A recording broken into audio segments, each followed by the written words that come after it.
Hello again. This is Trigno here, back with page 8 from the Geometry C Semester 1 exam review. And this video will cover questions 28 through 31. 28 is actually very similar to the previous problem I did at the end of the last video.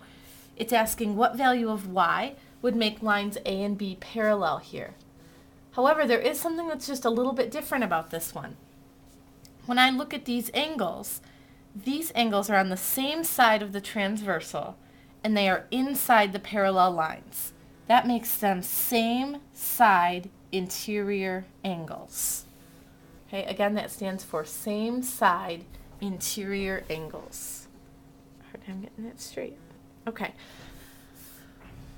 I want you to think about what you know about same side interior angles, because all of the problems we've done so far have had to do with angles being congruent. But same side interior angles are not congruent. They are supplementary. So what do you know about supplementary? What does that mean? Well, that means that the sum of the two angles has to be 180 degrees. So instead of saying this has to equal that, I'm going to set them up so that they're added together. So 10y minus 12 plus 42, and that total will equal 180 degrees. Okay?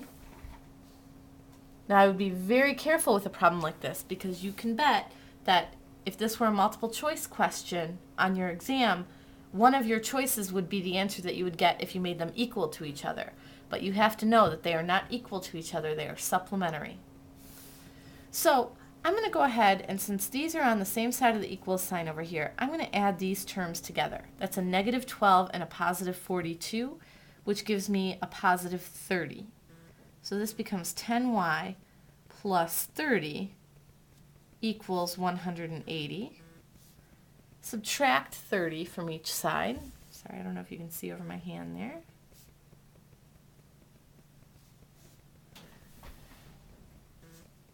Okay.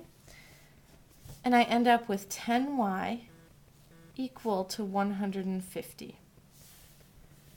Then I'll take both sides and divide by 10.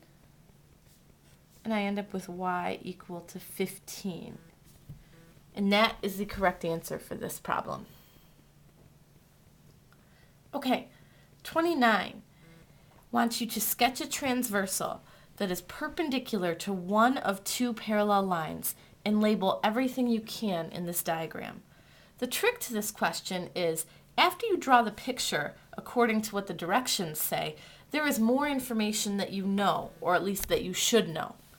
Okay, so I'm going to start here by drawing two parallel lines.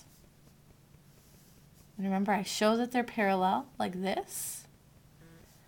Okay. And now I'm going to sketch a transversal that's perpendicular to one of them, so I know that that is true.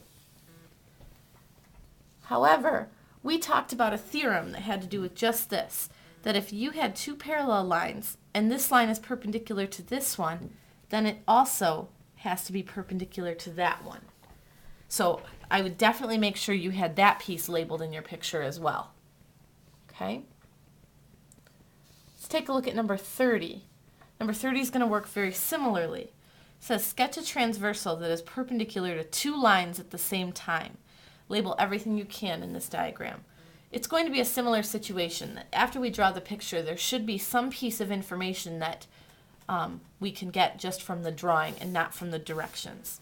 So this time, since it's asked me to draw a transversal that's perpendicular to two lines, I'm going to start by drawing my transversal. And now I need two lines that are both perpendicular to this line. So here's one, and I know that's perpendicular because I drew it that way. Now think about how you could draw a second line that's also perpendicular to that. It would just about have to go like this. But now that we know that, now that we know that those are both right angles, what do I know about these two lines? I now know that they are parallel. So actually your drawing for number 29 and for number 30 comes out about the same, but you started with different information. The whole idea here is that whether you start with two parallel lines and one perpendicular, or two perpendiculars, you'll end up with the same result. Okay, let's take a look at number 31. And in number 31, I had you label this in class as a right angle, so hopefully you all had that written down. Write an inequality to represent the possible values of x. We talked about, in the same chapter that we were talking about all of this perpendicular line stuff, we talked about finding the distance from a point to a line, okay? And we said that the shortest distance was to go from that point directly at that line at a 90-degree angle. Okay, and if you don't remember that, we did a spaghetti activity with it, where we had to try to find the shortest piece of spaghetti that would go from a dot to a line. So maybe that rings a bell for you. But in this situation then, we know that this has to be shorter than that, because this is the 90-degree angle, and this is not at a 90-degree angle. So no matter what size this other line is, this 90-degree angle line has to be shorter. An inequality means I'm using greater than or less than. So I want you to think about how I could show that x is smaller than 22 with an inequality. Well, here's x, here's 22, and an inequality, like I said, is greater than or less than, and I want to show that x is less than 22, so I would point this way. That's the symbol for less than.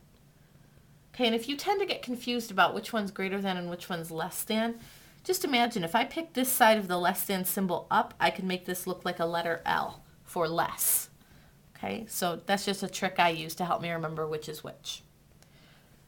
Okay, I think I'll actually jump over and do problem number 32 as well, because 32 is very similar. Oh, and I'm sorry, this was another numbering mistake.